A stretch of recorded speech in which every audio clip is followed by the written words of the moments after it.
بسم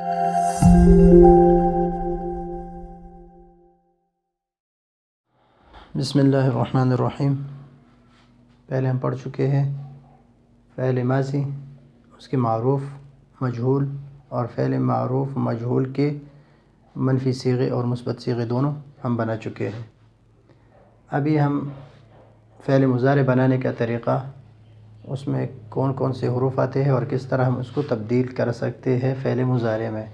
اس طرح ضربہ ہے تو ہم اس سے فعل مضارع کس طرح بنائیں گے؟ ضربا، ضربو، ضربت، ضربتا، ضربنا، ضربتا، ضربتما یا ضربتو یا ضربنا، جس سے بھی ہو، لیکن کس طرح ہم اسے مضارع کے صیغے بنائیں گے؟ اس کے لیے پہلے ہمیں یہ جاننا ہے کہ علامات مضارع 4 ہیں۔ علامات مضارع 4 ہے: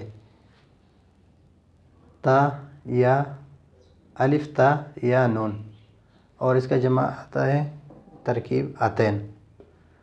الف واحد متکلم کے لیے، نون جمع متکلم کے لیے، اور تا 8 صیغوں میں آتا ہے، وہ ابھی بیان کریں گے، اور 4 صیغوں میں یا آتا ہے۔ 7 جگہ پر ہم نون اعرابی لگائیں گے۔ نون اعرابی وہ نون ہے جو اعراب کے آنے سے حروف نواصب اور جوازم کے آنے سے وہ گر جاتا ہے، وہ ہٹا دیا جاتا ہے، تو اس کو نون اعرابی کہتے ہیں۔ نون اعرابی یا تو مکسور ہوگا یا مفتوح ہوگا۔ مکسور کس حالت میں ہے اور مفتوح کس حالت میں ہے؟ تو صیغے ہم اگر لکھ لیں تو زیادہ بہتر ہے۔ یضرب،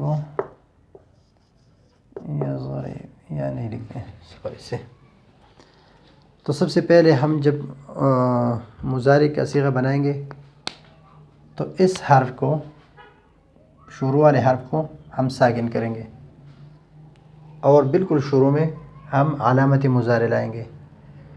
علامت مضارع ان 3 صیغے میں 4 صیغے جو ہے وہ علامت مضارع جس میں ہم لاتے ہیں، یہ ہے علامت مضارع۔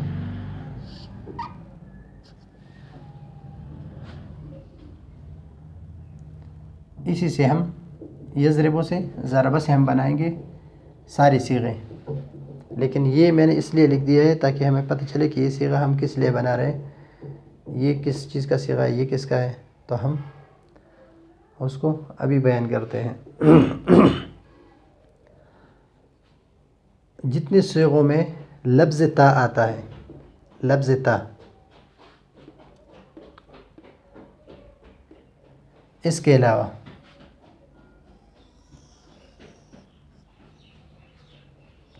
یہ تا ہم ادھر سے ہٹا کے ادھر ہی لگائیں گے، اور جس صیغوں میں لفظ تا نہیں ہے، یہ 4 صیغے ہیں، اس میں لفظ تا نہیں ہے، باقی ان 8 صیغوں میں لفظ تا آیا ہے۔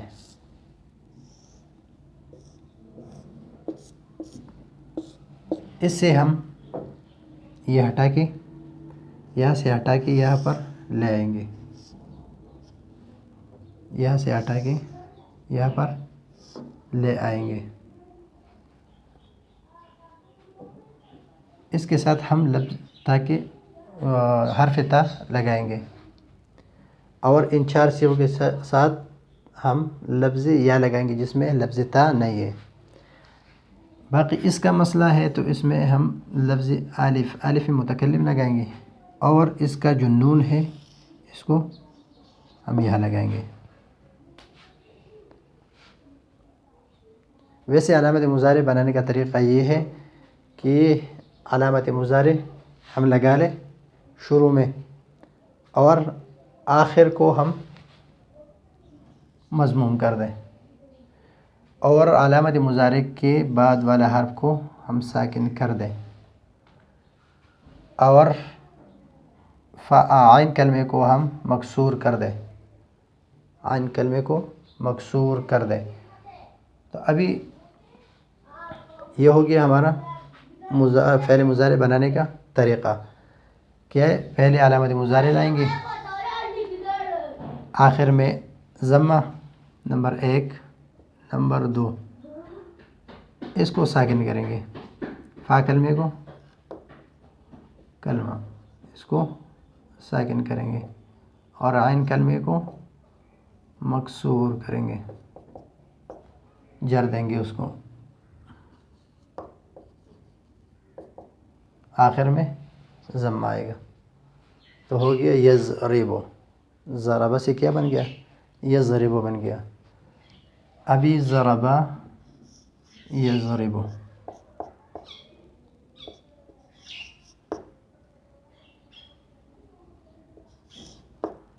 یضرب، ضربہ یضرب،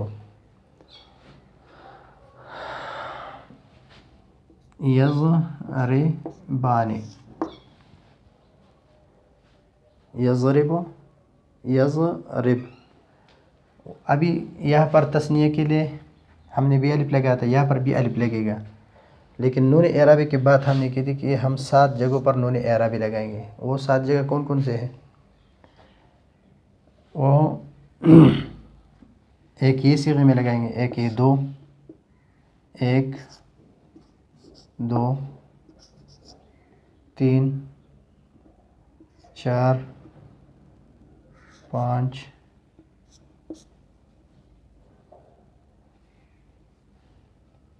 2 3 4 5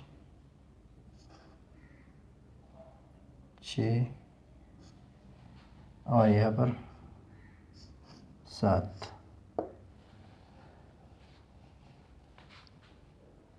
یضربو سے ہم بنائیں گے ضربہ سے، اور پھر اس کا گردان کریں گے یضربو، تثنیہ کے لیے یضربان، جمع کے لیے یضربون۔ ابھی یہ تا ہم نے یہاں سے ہٹا کے اس کا علامت یہاں پر آ گیا تضربو، یہ ہو گیا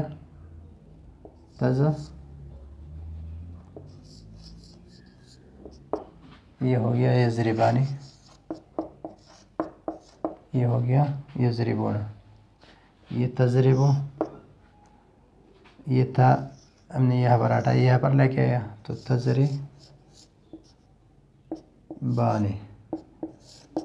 اور یہ یضربن، اس میں کوئی چینج نہیں ہے۔ پھر اس کا بھی تضربو،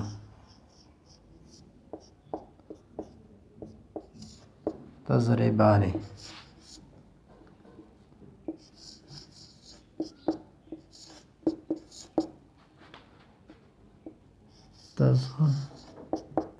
تضربون، اس لیے کہ تا ادھر کی علامت پہلے تم علامت تھا، ابھی واو علامت ہے، اور یہاں پر تھا تضربین،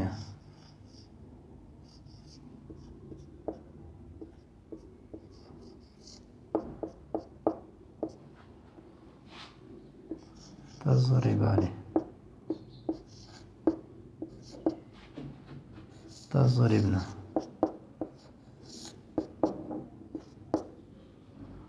اضرب، نضرب۔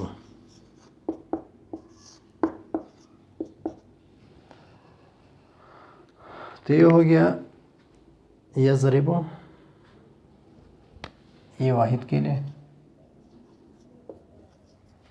یہ تثنیہ کے لیے، اور یہ جمع کے لیے، یہ دونوں غائب اور یہ دونوں مخاطب اور یہ متکلم، اور یہ ہو گئے مذکر مؤنث، مذکر مؤنث۔ ابھی یہاں پر یہ دونوں صیغے بالکل ایک جیسے ہیں، جو غائب مؤنث کے ہیں، مؤنث غائب،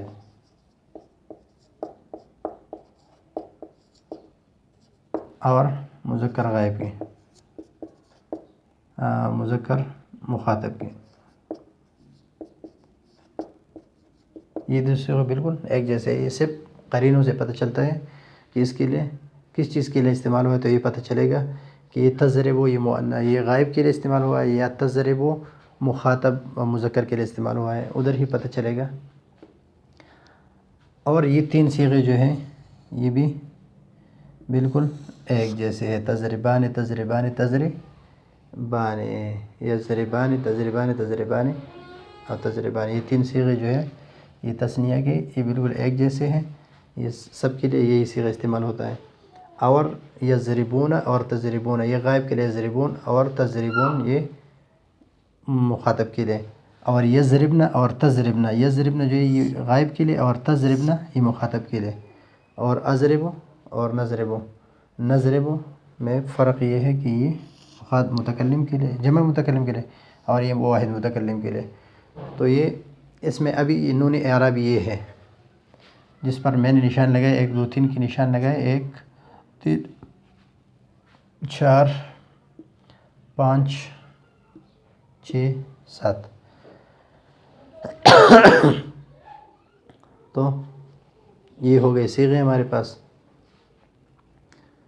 اور یہ ہے طریقہ اور یہ ہے صیغہ. اور اس کا گردان جو آپ یاد کر لیں، یضرب کتاب میں ہے آپ کے پاس، میزان الصرف میں یضرب یضربان یضربون تضرب تضربان تضربون یضرب یضربان یضربون تضرب تضربان یضربن تضرب تضربان تضربون تضربین تضربان تضربن اضرب نضرب.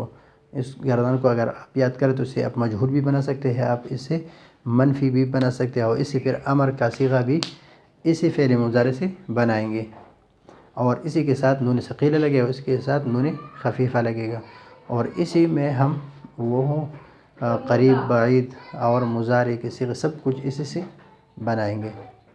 تو اگلے سبق کے لیے اس پر آپ کوشش کریں کہ نون اعرابی یہ ہے، یہ نون اعرابی، اس نون اعرابی کو جب اس پر حروف ناصبہ اور جوازم آتے ہیں تو اس کو ہم گرا دیتے ہیں، اس کو ہم ہٹا دیتے ہیں نون اعرابی کی وجہ سے. بحذف النون کا جو ہم نے نحو میں سبق پڑھیں گے اسی میں ہے نون الاعرابی، یہ نون اعرابی ہے. اور یہ علامت مضارع شروع میں جتنے بھی آئے یہ علامت مضارع ہے اور یہ نون اعرابی ہے. تو ہو گیا آج کا ہمارا سبق. کل کے لیے اجازت چاہتے ہیں. اللہ حافظ.